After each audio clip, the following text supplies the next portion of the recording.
Hi. Hi, Jesse Rivas. How are you? Hello, Megan. Good to see you again. Thanks for Happy coming back December. on.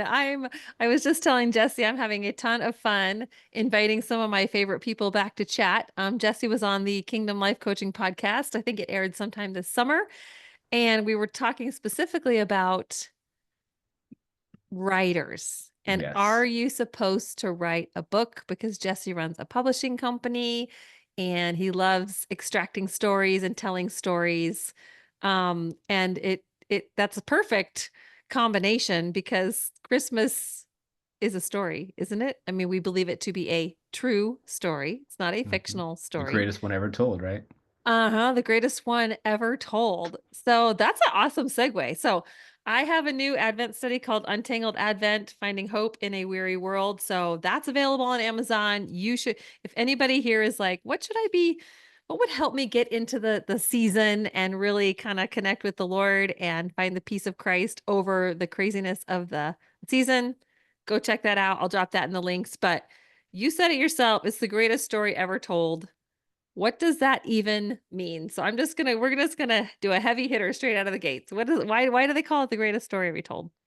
Well, I will say that another plug. I just got back from watching I forget the name, the Dallas's mo new movie, Oh, the best Christmas the pageant best ever? Christmas pageant ever. Yeah, and so that's where it came from. Of course, everyone says it's the greatest story ever told, but yes, personally, Jesus is, yeah, he's the greatest person in the human history, and him coming down to save us from our sins is the greatest Coming down, thing just thing in coming the on world, down. right? Yeah, exactly. So It's like the so price yeah, is it's a right. story. Hey, Yeah, Jesus, come on come on down. down. Get yourself, yeah, yeah. You win salvation, and you have to accept him, but yes. Everybody wins salvation. Okay, Yeah, let's just not get super sacrilegious now, right, Jesse? And it really that's is the right. greatest story ever told It is. because why? Yeah, I mean we're all in this human condition of having to try to figure out life and everything, and he offers a pathway to wholeness and freedom, and him dying around this time, and well, being birthed. This is kind of his story of his birth, right? Christmas, absolutely, yeah. Hmm. Him coming to this world with God with us is just the way to find that wholeness and that salvation, and find that the actual pathway to back to God. Hmm. As a writer yourself and an author and a storyteller, like when you dive into the Christmas story, like what hits you the most when you think about everything from, I think we're zeroing in on Luke's chapter 1 and 2, right? I mean, Mhm. first of all, the angel comes to Zechariah and says, "Hey, you and Elizabeth are going to have a baby." And he's like, "How's that going to happen?" And the Mm. angel says, "Well, since you asked the big question, you're actually going to be mute for 9 months while Elizabeth has this baby. They're very, very old. She births John the Baptist, and then Mary, the same angel goes to Mary and says, actually, we're going to expand your family in a unique way as well. And I'm just curious for you, like what kind of hits you personally about this Mm. event and the way it plays out? And as a storyteller, I mean, are there some components there that feel particularly powerful and Hmm. why would God do it this way? What's unique about it? I don't know. I'm just getting a little deeper, but Yeah, we curious started out since you're a fun. Now you're all storyteller. going deeper. Well, it reminds me a little bit again of no spoilers in the other movie, but that's kind of what the greatest Christian pageant was about. Was like, hey, we've been telling the story for so many years, and yet, what does it actually really mean? So Hmm. it's good to get that deeper. And you asked an interesting question because I do want to get on the side of a storyteller because yeah, I mean, that is, I never really thought about it as it being a story, and as a storyteller, as an author coach and as a mentor, I do help people write their books, and it is funny whenever you realize there's actually only so many plots out there in the world. My company is called Above the Sun, 'cause I do believe there's new ideas when we are seated in heavenly places, that there is new ideas, that God does bring things new from heaven to earth. But the reality also is there is a lot of things that are nothing new under the sun, and there are some universal plots that are just that you see in every book and every movie, and that is like, people go the hero's journey. They go on the they go on the noble journey. They have to face challenges. They have to face the final battle at the end, and they have mirror moments along the way, and they get the greatest ending. So it's interesting to look at it from, yeah, from that point of view of a story. Um, I mean, Mary, obviously, her inciting incident was potentially being pregnant, and it's like, okay, you're something has changed, so that's kind of the hero's journey. Like, you get put on a day that something changes, and her inciting incident was like, hey, wait a minute, I'm pregnant, and I would imagine, I guess, I'm just kind of spitballing it here, the angel would be the person to come down and to invite her on that noble journey. It's like, hey, do you want to go on this? I guess, I mean, could she have said no? I don't know, but she said yes, and she went on that noble journey of carrying this, and she dealt with a lot of ups and downs, a lot of battle in the second act. People, rejected her, and even her own husband was rejecting. Then he had to go on his own noble journey as well of hey, do I actually still accept, Mary, and use and Mhm. be publicly somewhat shamed, I would imagine, from people around her, who's he's marrying somebody who's people probably think that wasn't a virgin, but was. And so, yeah, and they really had to go on their journey, and the final battle of actually going. I mean, yeah, if you you write this in a book, that they're trying to find the end, they're trying to figure things out, and all this stuff's coming against them.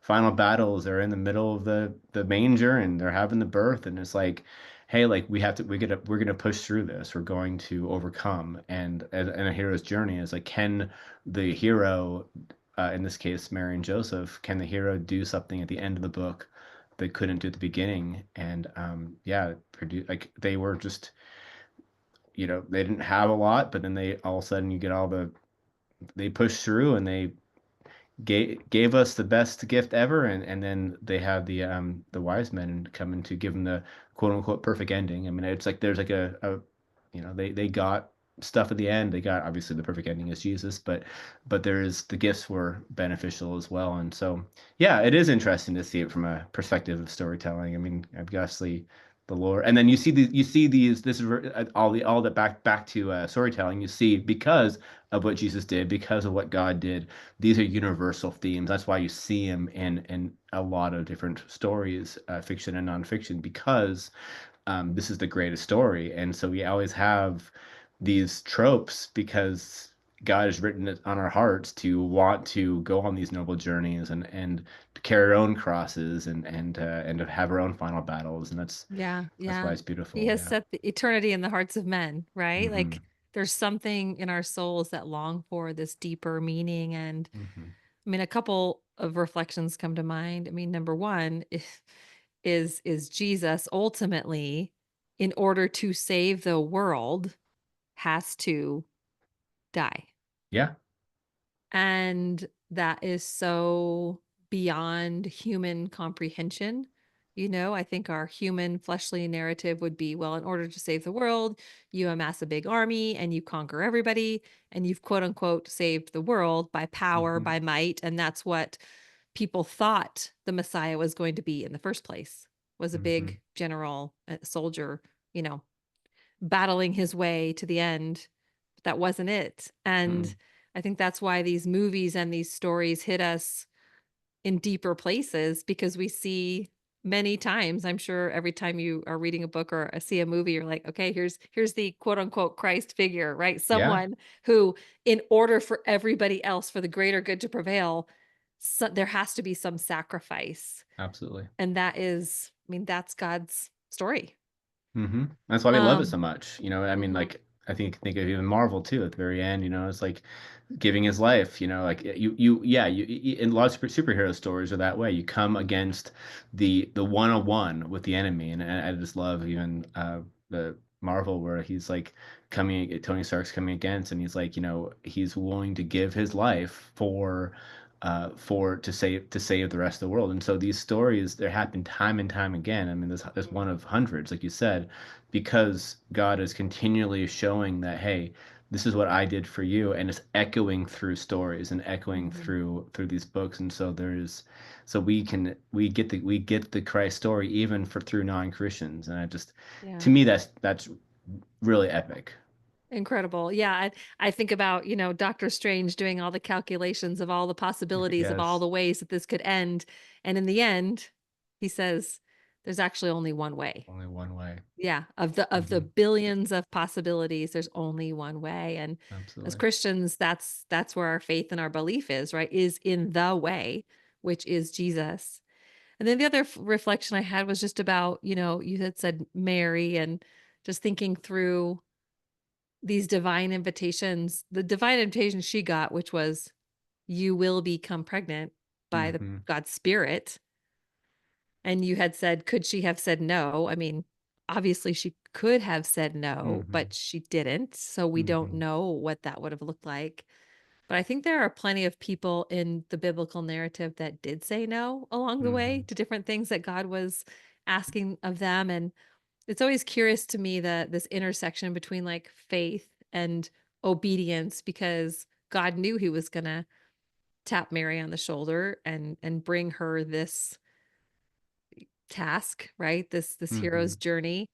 And I think he knew she was going to say yes, but it didn't come without a cost and without some misunderstanding and potentially ruining her relationship, her marriage, it's just fascinating to me how that plays out in our journeys. Like, I don't know. Is there anything right now that you feel like the Lord is bringing to you as far as a holy invitation, a divine invitation? Maybe it's something big, maybe it's something little that you you're supposed to say yes to, but maybe you might come with some cost? Yeah. Well, you asked really good questions.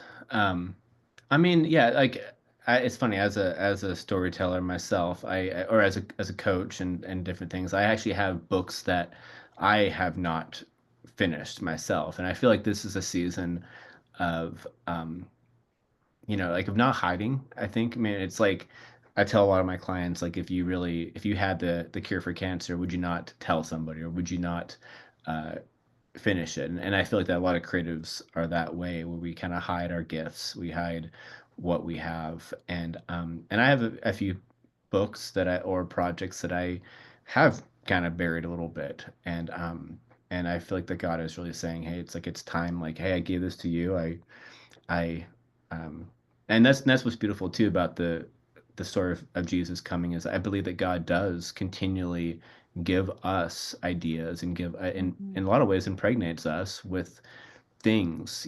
with books and creativity and ways to change the world. And I think it's in this season there are a few projects that are on my heart to finally to get out, that I've been kind of laying dormant. So yeah, Why it's do you think as creatives we hold on to these things and kind of bury them or keep them private? Well, I mean, the easy answer, and this is what everyone always says, they're busy, right? And that's a lot of it is true. But I believe what I've been finding is that oftentimes the external stuff is because of internal things that we don't Mhm. believe in ourselves. We don't. That's why I always bring it up.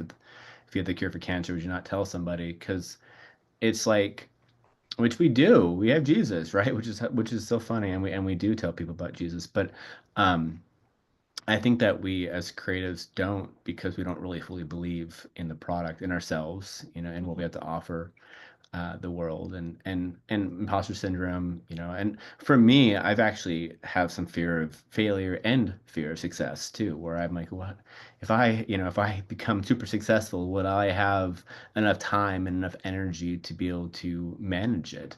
And so sometimes I keep myself down because I don't want to blow up too fast, right? So there's all kinds of any number of things that we have to face Mhm. as creatives as well. Um, Yeah.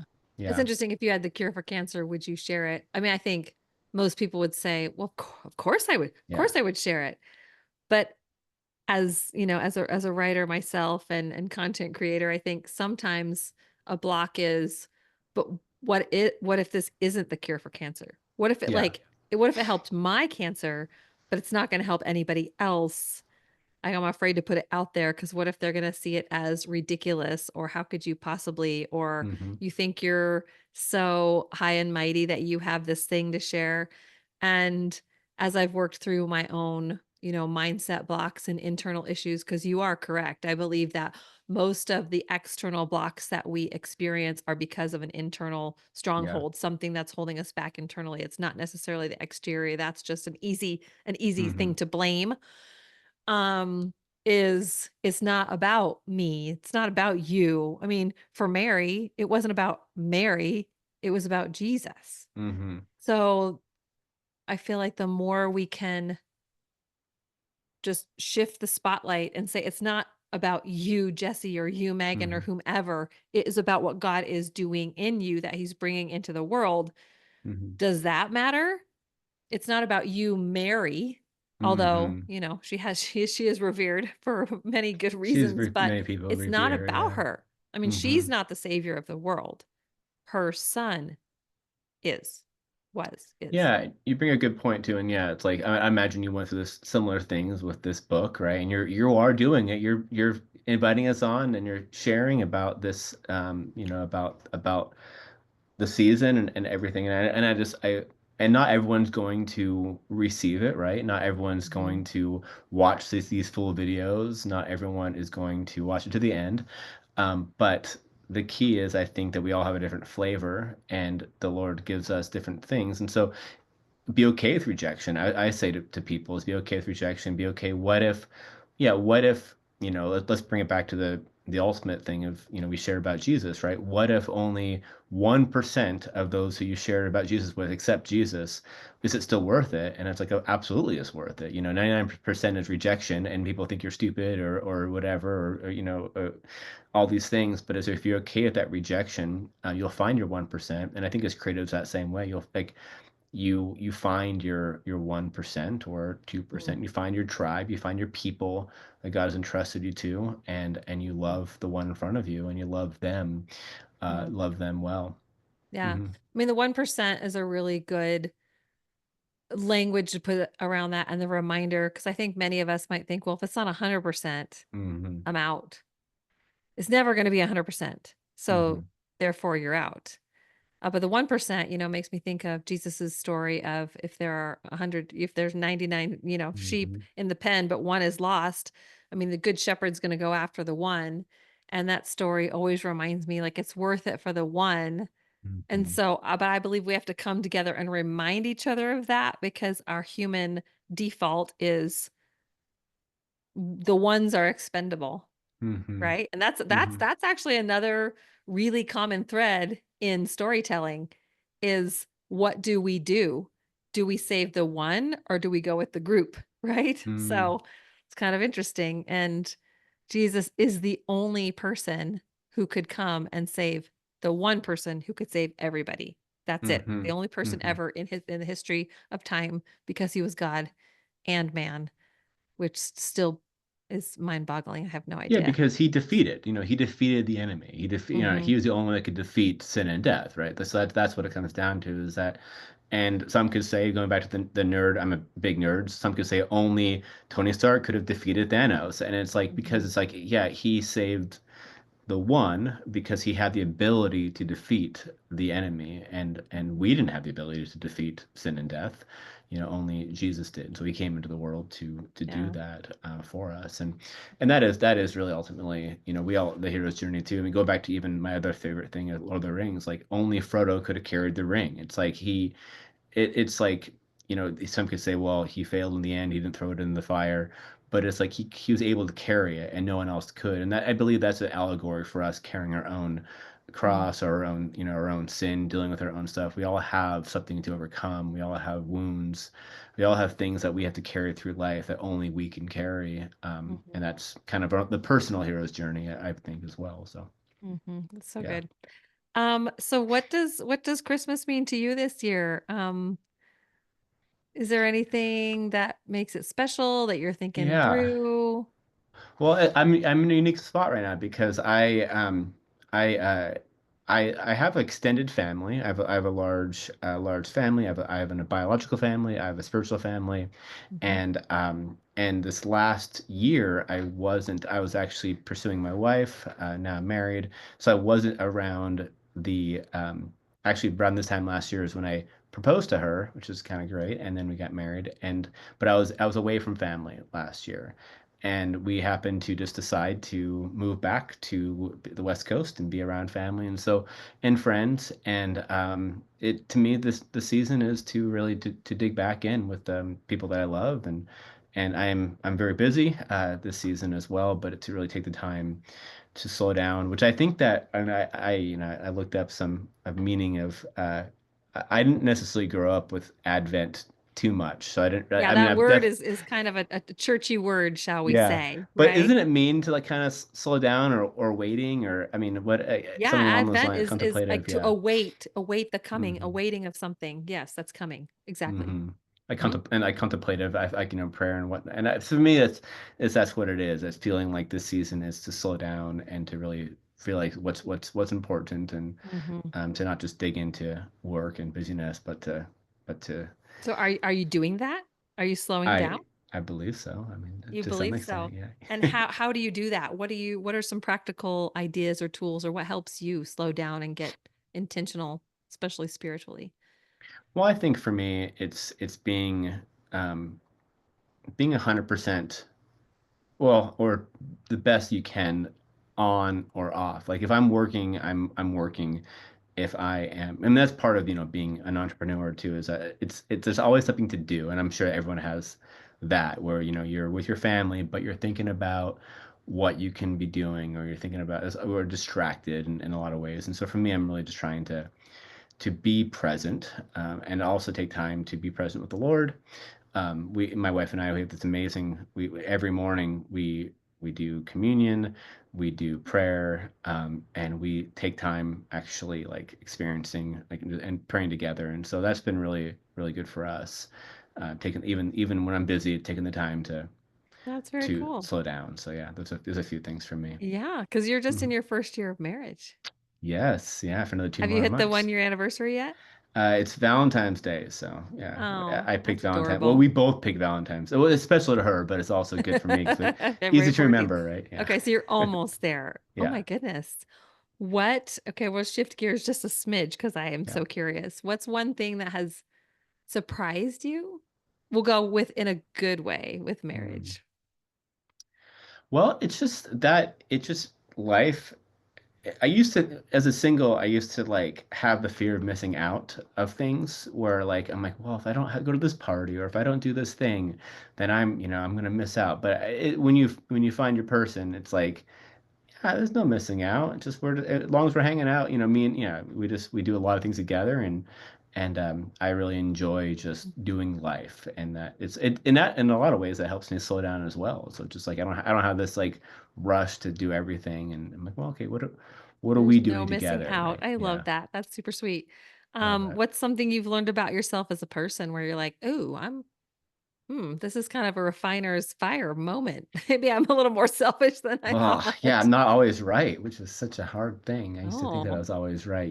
The joke is you find Mrs. Right, but then you find out her name is always, her first name is always right. right. No, I think that, yeah, I mean, it's so I'm learning that, um, how to, how to be fair, how to see things in different perspectives and to not just from my own perspective and to humble and to love, and I don't always do it perfectly, but it's like, and we both are really good at being fair with one another, even through disagreements or whatever. We're both like, okay, this is I was being unfair there, and so that's Yeah. been really good for me to humble myself. I Yeah. do like the word fair a Hmm. lot. Hmm. I actually learned that in counseling years ago. That was one of the Hmm. words what my counselor would use is like, "What's fair?" Hmm. And that helped me kind of reconstruct what might naturally come as like scorekeeping. Like I Hmm. think so my husband and I are just about to celebrate this month 29 years of marriage. Congratulations. Thank you. And that was one thing we learned a long time ago was we cannot keep score. Mhm. because somebody's always losing or winning Mhm. or whatever. So, what's fair is a much better way of approaching it.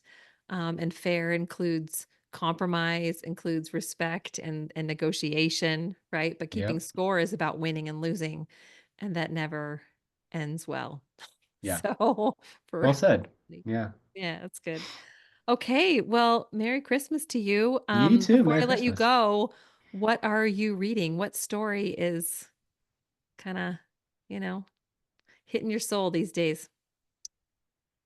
I'm doing a that's a good one. I'm actually reading through a lot of so right now specifically I have a friend who's writing a memoir, and I'm really engaged in that one. So Mm, it's like it's not quite published yet, but I'm spending a lot of time really digging deep, and it's a really impactful story. So I can't say too much about it, but that's what I'm really kind of engrossed with this last few days. you can't Yeah. say too much about it. Okay, well, hopefully we can find out about it at some point. But I mean, on the side, I'm also reading a marketing book from this is organization I'm a part of called Kingdom Writers, and Bray Wyckoff. I'm almost done with his Marketing with God book too, which has been really good. Ooh, marketing with God. I Yeah, like it. Okay, I'm gonna have to pick that one up. All right, man. Well, it's always fun to talk to you. So to be continued, to be and continued. thanks for taking us on a journey. It's Yeah, important. thank you for having me. Yeah, it was a lot of fun, and it's really good to kind of hear about what you're doing as well. And so, yeah, so you're doing this with multiple people, which has been really really great. Yeah. I'm hoping Yeah. that your viewers are really enjoying this, and so. Thank you, viewers, to be with us on this. It's been Thank you, it's been viewers. That's enjoyable. right. Yeah. All right. Thanks, Jesse. See you, Have a good man. one. Bye.